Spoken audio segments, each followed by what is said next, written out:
I'm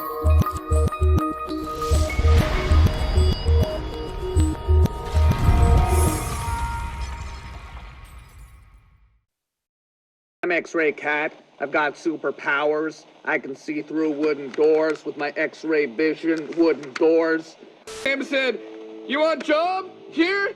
And he said, "Yeah, I want to get jobs." Till from paramedics, "You got the job! You got the job, buddy!" And then the beavers came. The beaver started yelling at another beaver. The beaver started yelling at the other beaver. He said, "You stupid beaver! You're stupid!"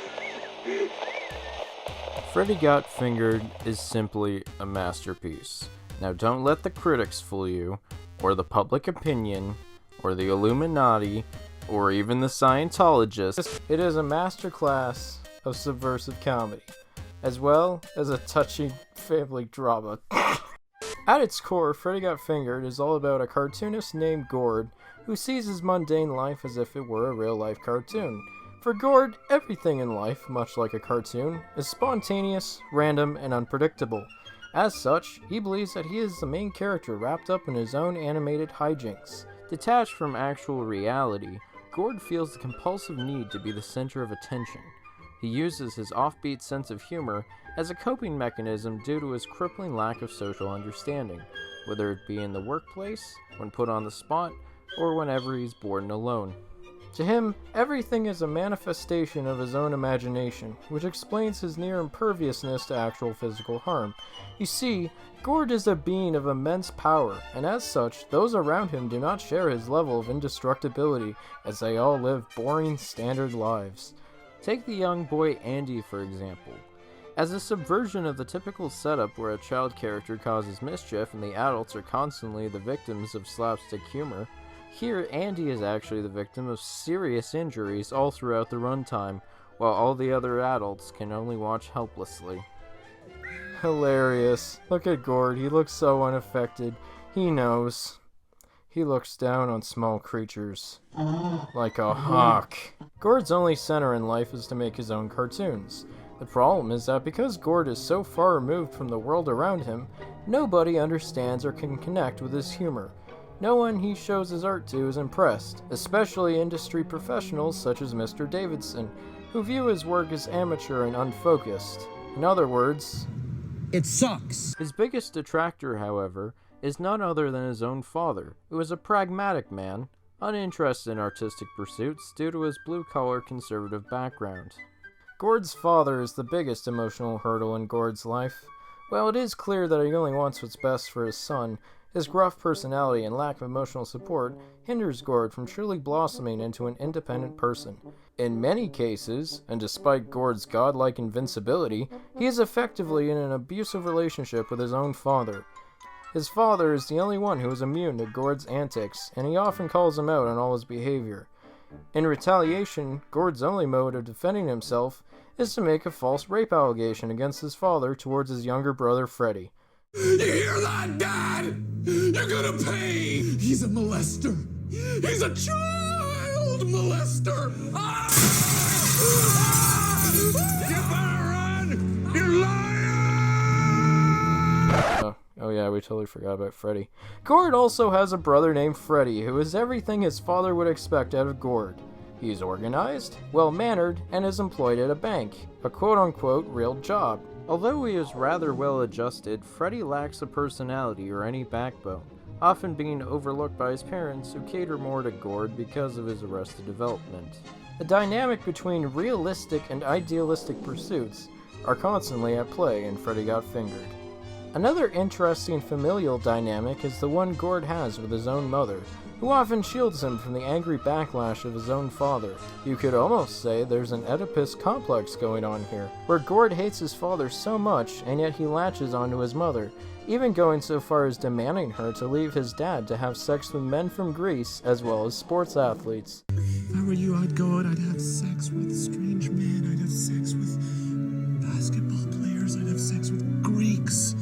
This is further explored when it's discovered that Gord keeps a severed umbilical cord attached to his stomach during the first date with Betty, a link that one can only share between a mother and a child. This uncommon trait may be emblematic of Gord's need to be nurtured and accepted.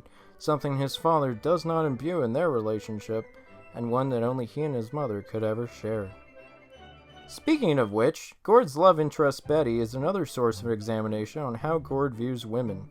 Whereas in most comedies where men are often the dominant force within conventional sexual power dynamics, here Betty is the more sexually driven member of the couple, whereas Gord is rather passive and even hesitant, wanting for a more traditional courtship. Despite this, Gord doesn't shame Betty for her kinks and obliges her many, many times. There's no facsimile that they are star-crossed lovers, or that they are even meant to be together. Betty's needs and desires are stated very clearly in the film, as if to say, that's all Tom Green ever wanted to say about her. She feels intentionally tacked on. It's almost as if the studio mandated a romance, and Tom Green, being the shitposter that he is, Tom Green, being the genius that he is, inserted a very realistic romance into his film. A relationship that could only technically be conveyed during such a short period of time, that being a very sexual one. Going back to the plot, Gord begins to take his already outlandish world around him, namely his family life, and funnels it into his work. His friend Darren notices this as he sees Gord's manifestations of his own father as a villain, unbeknownst to Gord, and actually finds it amusing. However, Gord's dad once again disapproves of Gord for not living a stable life as either a cartoonist or a cheese sandwich maker, and tells him to give up after Gord's meddling affects his own life negatively. Like the time where Freddy got taken away by a child molestation clinic, or the time his wife caught him in a rather compromising situation with his own son. This leads into Freddy Got Finger's low point.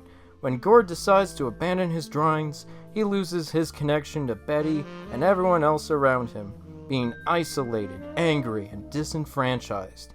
He doesn't flourish in the more rigid yet stable lifestyle of a cheese sandwich maker, and cracks under the pressure of his own existential crisis. Gord must come to terms with reality. It's only when Betty proves to Gord, once she accomplishes her own dream of designing a rocket-powered wheelchair, that he gets inspired and refocused, better than before. I am an animator. I'm an animator. He leaves home, he defies his father, and he shows his new concept to Mr. Davidson. However, Mr. Davidson is still unenthusiastic, as he doesn't relate to Gord's worldview. It is only when Gord's dad barges in to stop Gord from becoming a cartoonist that it finally clicks with Mr. Davidson. Mr. Davidson is sold on Gord's ideas as the bridge between fantasy and reality is finally demonstrated to him in person, allowing him to fully understand what Gord's vision truly is. Do you get it? Do you get it already? Can we fucking move on? When he finally sells his cartoon, it opens Gord's world by giving him a key. That key being $1 million, which he then uses to reconnect with his girlfriend and even his estranged father when he ships the two of them off to Pakistan. When Gord tells his dad that his drawings have been successful, Gord's dad finally realizes that his son has finally made something of himself, no longer seeing his imagination as a mere distraction. As he is the last to connect with his son, two perspectives, a realistic side and an idealistic side, have finally intertwined. The final shot of the film symbolizes Gord, in this case Tom Green himself, reaching out to the camera as his own attempt to connect with us, the audience, showing us how art, to many creative minds, is the most important form of expression. There is simply nothing quite like Freddy Got Fingered. From the outset, the entire film is either incredibly cynical or totally aware of itself. The eponymous title doesn't even come into play until after 45 minutes of screen time, and it's hardly even a major plot line. It simply doesn't care. It almost feels as though Tom Green wanted to take a stab at the gross-out frat boy comedies of his time and make something even more extreme, even more wince-inducing, even more gross. He didn't care whose toes he stepped on.